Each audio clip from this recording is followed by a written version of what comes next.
Welcome back. In many cultures, the number 7 is a lucky number. For David Gething, it certainly has been, but it's been a little exhausting as well. Very exhausting. Now, he has just won the World Marathon Challenge Championship. In 7 days, he ran 7 marathons on 7 continents, including Antarctica. My body suddenly aches thinking about that. I couldn't do 7 marathons in 7 lifetimes on one continent. Yeah, let's chat to the man himself, David Gething. He's in Hong Kong, where he now lives, and presumably has had a couple of beers and a good lie down. I suppose everyone watching, you know, particularly couch potatoes like me, is the big why. I don't know. I actually had a friend here who asked me that before I was going, whether I was trying to prove something to myself or something to everyone else.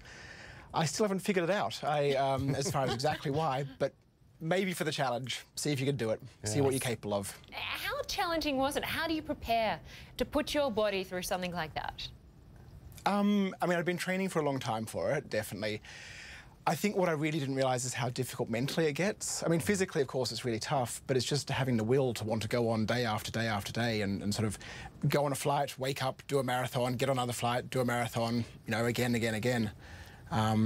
It was a tough battle, I'll admit. How do you manage the logistics? Because, yeah, we were just talking during the commercial break, you know, and questioning, is that right? 7 marathons in 7 days on 7 continents. You've got to get there in between. How did you do that? How did you work out the logistics? Yeah, no, you're exactly right. I mean, we had 168 hours, which is 7 days, to get from Antarctica to Sydney, and the clock started on the time we started the first marathon. Wow. There was an organiser, Richard Donovan, who did an amazing job organising the flights and helping getting it all sorted and everything like that. I couldn't take credit for the logistics. He did all the hard work on the back end. That would have been a lot of work to organise. I think you did all the hard work. Yeah, I think running the marathons was the hard part. So tell us about what you went through. You talk about the mental challenges, but physically, what sort of toll did it take? You got some damage to toes, didn't you?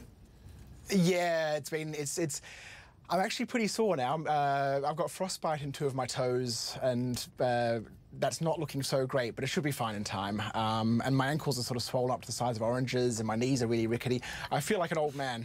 And you still don't know why you did it? Look, I think you do it to find out what you're capable of, and I think that's why everyone was there, is to find out what they can do. Which I suppose makes me ask you, what was like when you crossed with your swollen ankles and frostbite toes, when you crossed that last finish line, are you like, that's a great achievement, or you know, just thank God that's over?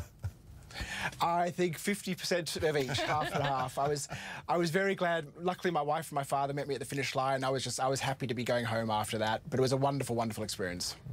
What next?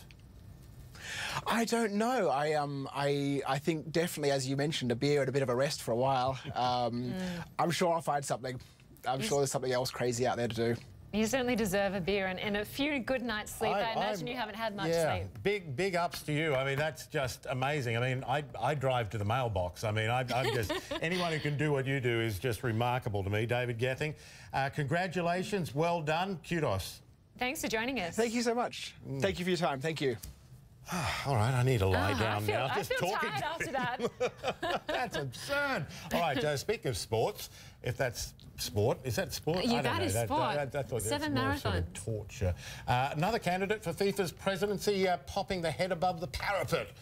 Yes, it's getting very, very interesting in the race for FIFA president. Blatter was unopposed in the last 2 elections, but he's now got a handful of guys running against him, and we've been speaking to them. That's coming up next. Do you run? More sport. Yeah, I did 2 marathons in 2002. You did? But I had 6 months between them, so it doesn't compare. Shut up. Done.